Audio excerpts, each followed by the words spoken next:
तब मैंने देखा कि एक हाथी के 2 सूंड हैं और ये देखकर मेरे आश्चर्य का ठिकाना ना रहा।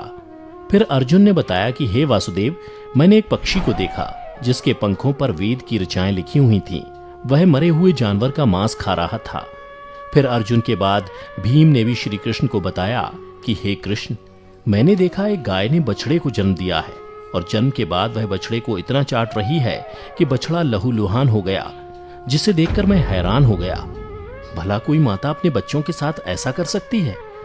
उसके बाद श्री कृष्ण ने सहदेव से पूछा, सहदेव तुम बताओ, तुमने वन में क्या देखा?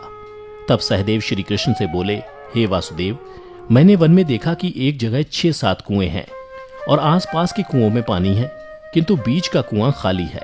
बीच का कुआं गहरा है, फिर भी पानी नहीं है। यह देखकर मुझे घोर आश्चर्य हुआ कि ऐसा कैसे हो सकता है।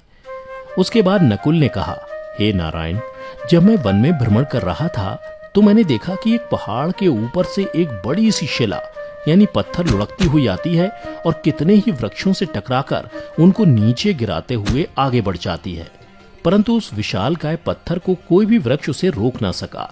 इसके अलावा वह शिला कितनी ही अन्य शिलाओं के साथ टकराई, पर फिर भी वह रुकी नहीं।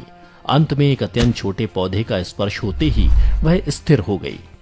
फिर युधिष्ठिर श्री कृष्ण से बोले, हे वासुदेव, हम 5 भाइयों ने जो कुछ भी वन में देखा वो आपको बता दिया, कृपया कर इसका अर्थ बताइए।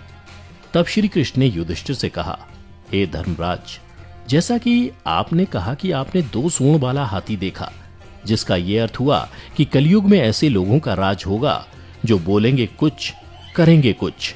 कलयुग के शासक अपने प्रजा की सभी तरह से शोषण करेंगे। उनके मन में कुछ और होगा और दिखावे के लिए कुछ और करेंगे।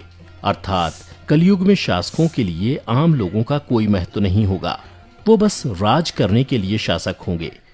फिर श्री कृष्ण अर्जुन से बोले, हे धनंजय, जैसा कि तुमने देखा कि एक पक्षी के पंख पर वेद की ऋचाएं लिखी हुई थीं, लेकिन वह मरे हुए जानवर का मांस खा रहा था, जिसका अर्थ ये हुआ कि कलयुग में ऐसे लोग होंगे जो बड़े ज्ञानी और ध्यानी कहलाएंगे, किंतु उनके आचरण राक्षसी होंगे।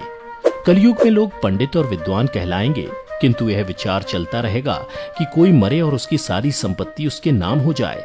अर्थात कलयुग के मनुष्य धन और संपत्ति के लोभी होंगे, भले ही उनके पास कितना ही ज्ञान क्यों ना हो।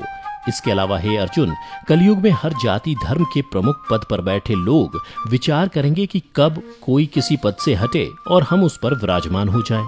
कलयुग में ऐसे लोगों की संख्या बहुतायत होगी, कोई कोई विरला ही संत पुरुष होगा।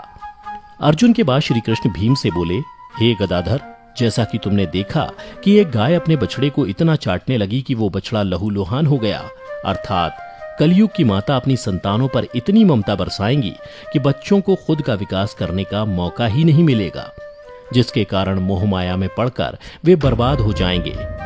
इसके अलावा किसी का बेटा घर छोड़कर साधु बनेगा तो हजारों व्यक्ति दर्शन करेंगे, किंतु जब मनुष्य का अपना बेटा साधु बनेगा तो रोएंगे कि मेरे बेटे का क्या होगा। इतनी सारी ममता होगी कि उसे मोह माया और परिवार में ही बांध कर रखेंगे और उसका जीवन वहीं खत्म हो जाएगा। अंत में बेचारा अनाथ होकर मरेगा। भीम जब श्री कृष्ण के जवाब से संतुष्ट हो गए, तब भगवान श्री कृष्ण ने सहदेव से कहा, सहदेव, जैसा कि तुमने बताया कि तुमने वन में 5-7 भरे कुओं के बीच एक कुआं एकदम खाली देखा, जिसका अर्थ ये हुआ कि कलयुग में पैसे वाले अर्थात धनी लोग अपने पुत्र पुत्री के विवाह में या फिर आलीशान भवन बनाने में लाखों रुपए खर्च कर देंगे, परंतु उनके पड़ोस में ही यदि कोई भूखा प्यासा मर रहा होगा तो वह उसकी कोई सहायता नहीं करेंगे। भले ही उनका अपना ही सगा भूख से मर जाएगा, लेकिन वो देखते रहेंगे। इसके अलावा कलयुग में मनुष्य मदिरा, मांस, भक्षण, सुंदरता और व्यसन में पैसे उड़ा देंगे, किंतु किसी के 2 आंसू पोंछने में उनकी रुचि ना होगी। हे सहदेव, मेरे कहने का तात्पर्य यह है कि कलयुग में अन्न के भंडार होंगे, लेकिन लोग भूख से मरेंगे। सामने महलों बंगलों में ऐशो आराम चल रहे होंगे, लेकिन पास की झोपड़ी में आदमी भूख से मर जाएगा। एक ही जगह पर असमानता अपने चरम पर होगी। श्री कृष्ण की बातें सुनकर सहदेव को सारी बातें समझ में आ गईं। तब श्री कृष्ण ने नकुल से कहा, नकुल, जैसा कि तुमने बताया कि वन में एक बड़ी सी चट्टान पहाड़ से लुढ़की, किंतु बड़े बड़े वृक्ष और उसके तने उस चट्टान को रोक ना पाए, किंतु एक छोटे से पौधे से टकराते ही वह चट्टान रुक गई, जिसका अर्थ यह हुआ कि कलयुग में मनुष्य का मन नीचे जाएगा, यानी कलयुग के मनुष्यों का जीवन पतित हो जाएगा। और ऐसे में मनुष्यों का जीवन धन की शिलाओं से नहीं रुकेगा, ना ही सत्ता के वृक्षों से रुकेगा, किंतु हरि नाम के एक छोटे से पौधे से, हरि कीर्तन के एक छोटे से पौधे से मनुष्य जीवन का पतन होना रुक जाएगा। अर्थात कलयुग में भी जो मनुष्य धन के लोभ को छोड़कर हरि नाम का जप करेगा, उसे कोई कष्ट नहीं होगा और मृत्यु के बाद उसे परमेश्वर अर्थात मेरे चरणों में जगह मिलेगी। तो मित्रों, आपने देखा होगा कि आज श्री कृष्ण द्वारा बताई गई ये सारी बातें सच में घटित हो रही हैं। इसलिए मनुष्यों को चाहिए कि कलयुग में वह धर्म का पालन करें और श्री हरि नाम का भजन करें, तो उसका जीवन सफल हो जाएगा।